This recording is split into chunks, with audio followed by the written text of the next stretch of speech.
You fell in love with my broken side. I fell in love with you, with your interpretations, your caring, your romantic movie character manners, and your broken side too, but not mainly. I was devoted to it. You yearned me for my dark pieces, my opaque, dangerous ways of thinking. I felt seen and loved for what I really am for once. Then, I understood it couldn't be.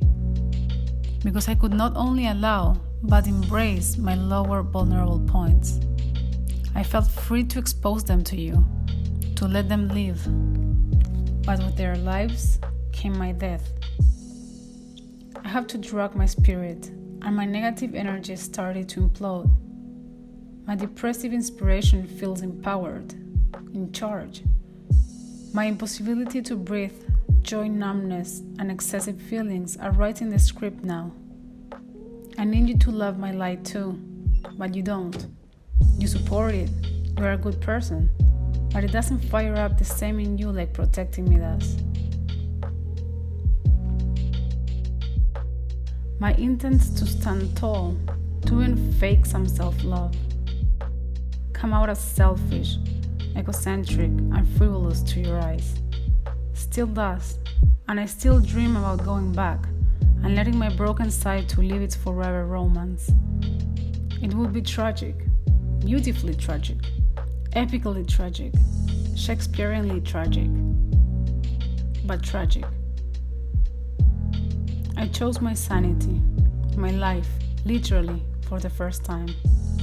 I will forever love you, your broken side, and mine. That's what this painting represents.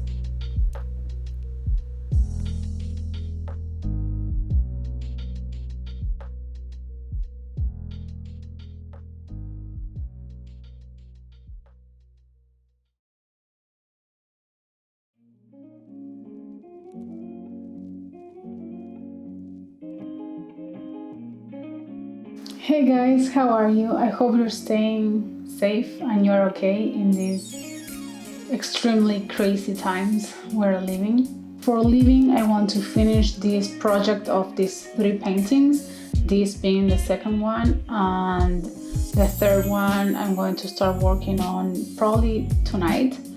So there's going to be a video of that too coming up. And yeah, that's going to be the 3 paintings family project that I want to finish before leaving Chile. Also, I wanted to take a second to address the Black Lives Matter movement and everything that is going on basically. I have addressed this in my Instagram and in one-to-one conversations, but I wanted to state my point of view here. I support the movement 100%. I do believe they have to defund the police, not totally or anything like that, but yes, there's a huge margin that could have a better use. But more than talking about this, I express myself through art, and I think I've showed and through my art my way of thinking about this and probably everything. If you pay attention, if you look at it, my art is raceless. I don't have skin colors even. It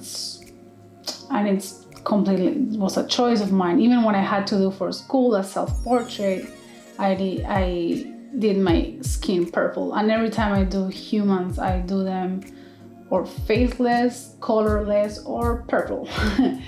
And there's a reason behind that. I want to transmit whatever that piece wants to transmit without it depending on who it is. The idea is that you don't need to see who or she or he or them is or where they come from or their features or anything before feeling what it's behind the art. So it's basically pushing the person who is viewing my art to feel empathy before judgment.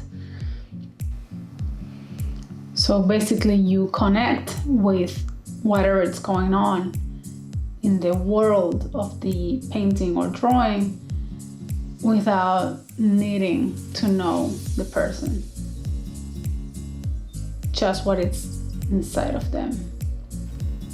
For example, the last painting I did was a statue, a very famous one, which was, the point of it was that you could see who it was, because it was a statue or art created back then to define in that culture and time how a quote-unquote perfect man would look like, without noticing what really is inside. So that's why this person is like cracked, this statue is cracked open, and you can see these terrifying, ugly tentacles inside of it. So it's basically criticizing exactly this. So the whole explanation of that painting is in the previous video, but yeah. This painting, she's faceless. I mean, she is also a statue, she's made of stone, but she also doesn't have her head. The concept or feeling that I want you to feel with this and feel empathy in this painting is more about a toxic love kind of thing. So in order to explain this, you might have gotten it from the spoken words, but in order to explain this, I have to be vulnerable and open myself up, because it has a lot to do with things I lived and feel. So I don't have a type of person I feel attracted to, this type, like when people have types, I don't. But there's one thing I actually do feel more attracted by, and this is smart people. I'm not proud of it. I don't think we should judge in any sense, and I wish I didn't like more anyone by any characteristic, but it's what happens, it's what I feel. And this smartness or intelligence doesn't depend on some specific thing. It could be any kind of intelligence, even the ones I don't have at all.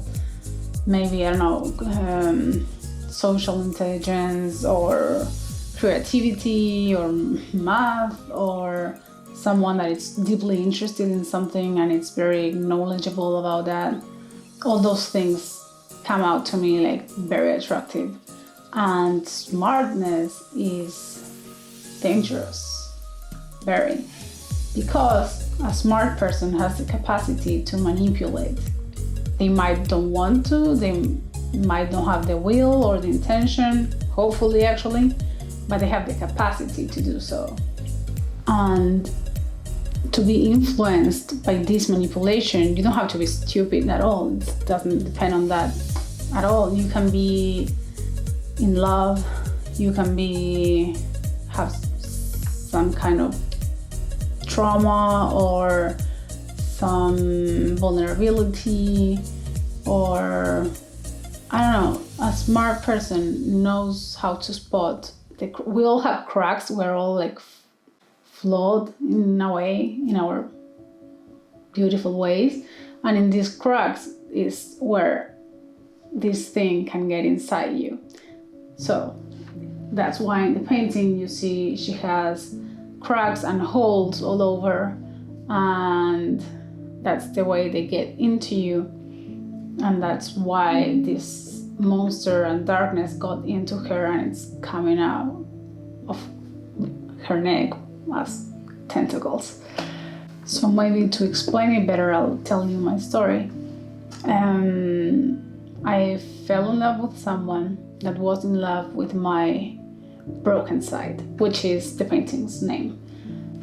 So I have a very sensitive and kind of dark side to me, like you probably can see in my artwork. And this person fell in love with that part of me.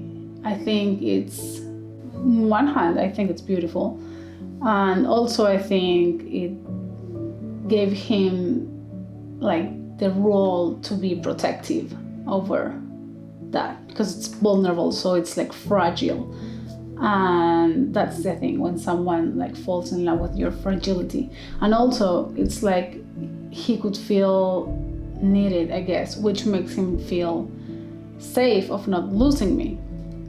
So he would like feed this side of me in a very romantic and poetic and beautiful way that made it almost impossible to spot what was going on. But I could feel all this darkness was like taking control of the other part of me, that it's necessary.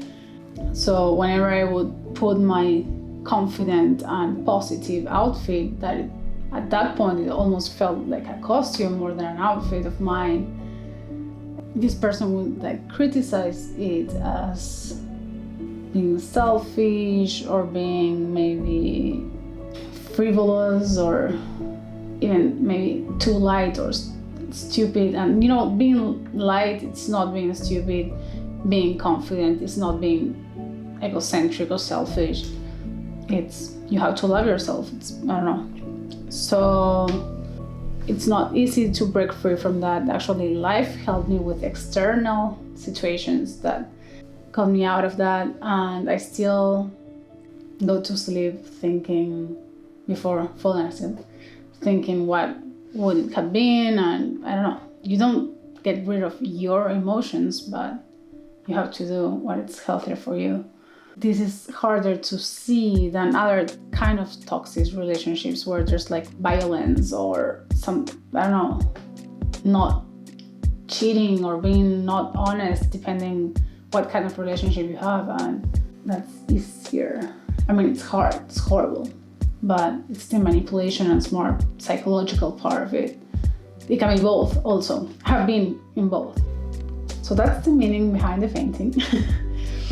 In the technical aspect of it, I used oils on canvas. I didn't use any medium. I haven't varnished it yet, but I will be doing that soon when the paint is completely dry. I'm also going to make illustration of the painting so I can use that illustration for my encyclopedia. I'm writing an encyclopedia, an illustrated encyclopedia, so I'm going to put that illustration there. And I'm also going to create merge with this, the painting and the drawing. You can find all those things in a link that is going to be in the description. The original is also available, so if you want that, you can contact me through mail, social media, comments here, whatever. Also, if you want the file, like the high quality file and the vector illustration, I'm going to have that in my Etsy shop, and you can download that and you can use it for whatever you want. You can use it as a screensaver or print it in whatever. I think that's it for me. So if you want to help me, I would really appreciate if you give this video a like. If you want to see my upcoming videos, make sure to subscribe. And yeah, that's it. Bye.